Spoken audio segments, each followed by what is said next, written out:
করার ঢাকার মিরপুরে একটি নিষ্পাপ মেয়ের নির্মম মৃত্যুর মাধ্যমে মানুষের মানবিক মূল্যবোধের চূড়ান্ত অবক্ষয়ের চূড়ান্ত প্রমাণ মিলেছে।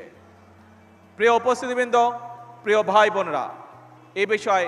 একটি কথা আজকের এই অনুষ্ঠানে আমি পরিষ্কারভাবে আপনাদের সামনে তুলে ধরতে চাই। এই ধরনের শিশু নির্যাতন বা নারী নির্যাতন বর্তমান সরকার কোনোভাবেই মেনে নেবে না এবং বর্তমান সরকার রামিসার এই হত্যাকারীর সর্বোচ্চ শাস্তি ইনশাল্লাহ আগামী 1 মাসের মধ্যে নিশ্চিত করবে এবং সেই সর্বোচ্চ শাস্তি হচ্ছে মৃত্যুদণ্ড, যাতে করে ভবিষ্যতে আর কোনো ব্যক্তি মানুষ